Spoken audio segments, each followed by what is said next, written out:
Hey loves, welcome back to my channel for another video. I am Kalesha if you are new, and for the past 3 weeks we have been talking about sex, and in today's video we are going to be talking about sex and soul ties. So if you haven't been with us during this sex talk, I highly encourage you to go back and watch those videos, but I'll give you a quick recap before we get into today's topic. First and foremost, we learned that sex is a good thing. God intended sex to be a union of two lives into one, uniting with him in a covenant bond, and not something to be taken lightly. We also learned that sexual desire and attraction is normal between two people, but Satan plays on those desires, turns them into lust and self-gratification, which destroys the God-designed sanctity of marriage. So my goal throughout this series has been to bring awareness to our sinful nature and desires, reveal how Satan is manipulating us through sex,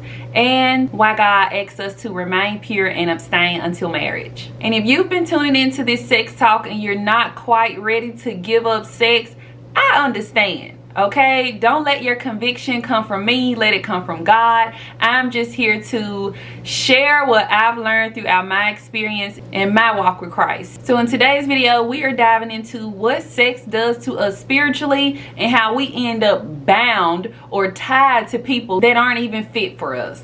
So let's just get right into it.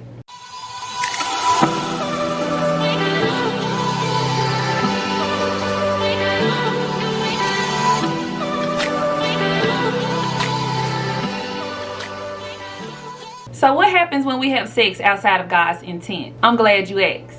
To answer that in one sentence, we become one with people God didn't intend for us to become one with. And the term for that in our society is soul ties. Now, soul ties is not specifically mentioned in the Bible, but there are a ton of scriptures about two people becoming one flesh. And our flesh is made up of our mind, body, and spirit.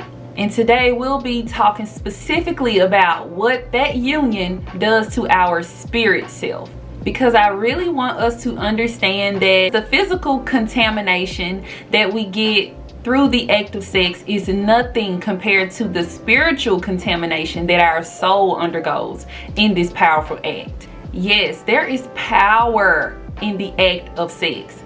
That it gives you the potential to create life, y'all. This is how life is created, through the act of sex. So in a sense, you are giving a piece of you and receiving a piece of them. And we've dumbed this act down by just making this transaction only about the physical state, you know, which still gives us some things to worry about, like STDs and pregnancy and babies out of wedlock that we, you know, probably didn't plan or didn't want, essentially. But it is not just a physical transaction. A connection is formed no matter what you may tell yourself. A soul tie is formed. You are carrying their DNA.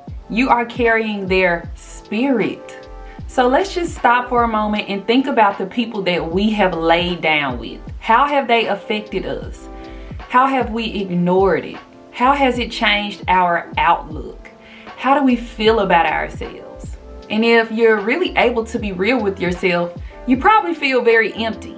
I know at one point I felt very empty. I felt bitter, scorned, hurt, lost, confused, no self-love, no self-respect. And this is because I was emptying myself to people that weren't even made to fill me up, that couldn't even fill me up. So again, my soul, my spirit, my mind, and my body was contaminated. Nothing was healthy, because having sex out of God's intent, there is no commitment. There's no till death do you part. So it's only a transaction that doesn't give you really anything in return except instant gratification, heartache, heartbreak, pain, confusion, and a whole lot of other things that I just honestly don't even have time for. Because anything outside of marriage is, say it with me, toxic. It is toxic. It's not benefiting or serving your life at all. It is only stealing from you.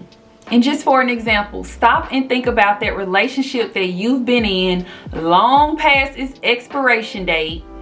It serves you in no other form or capacity except that the sex is good. Say it with me. Toxic. Oh, or that moment you decide to be done, you ain't answering the phone, you gonna block them, but the moment you get bored and lonely and have to sit with yourself for a second, you end up right back in that same situation that you left for whatever reason. Yeah, say it with me. Toxic. Oh girl, I don't really like him like that, we just mess around from time to time. Say it with me. Toxic. Man, I don't even like her like that, man. You know, I ain't seeing her as no wife or nothing. I don't want her to be the mother of my child, but I'ma still hit that every now and then. Say it with me. Toxic. Oh, I really love him and we are really good together. I really feel like this is my husband, but we haven't really talked about marriage. We aren't even in a committed relationship, but I think that I feel comfortable enough with him to still have sex with him. Say it with me. Toxic. So just sit, really evaluate your life, evaluate the people that you've laid down with, the people that you're currently laying down with, and just really evaluate how you've been affected throughout the relationship and this transaction between the two of you. The reason you stayed with that person that you know is not benefiting you at all is because your soul is tied to them. Your physical, your mental, your spiritual, everything is intertwined with that person. So you start to behave like that person sometimes. You start to talk like that person. You start to walk like that person. You start to think like that person. You become that person that you are laying with essentially. You all are becoming one flesh. So if you haven't recognized yourself in a long time, if you don't feel that you are the best you, that's because you've been giving you to people who cannot fulfill you, to people who cannot support you, satisfy you, to people that cannot do anything for you other than give you that instant gratification. So now you may be wondering, how can I break this soul tie? Can a soul tie be broken? No. The act is done. But over time, that soul tie can weaken and that pull can be lessened to almost nothing. To reduce those soul ties, you want to get knowledge. Do exactly what you're doing right now. You're on this video, you're learning what sex does and how it impacts you. And I encourage you to not stop here. Continue to do your research, continue to get knowledge, because when you know better, you do better. You cannot change the past, but you can focus on the present so that you can have a better future. Understand the relationship for what it is, what it was, and what it did.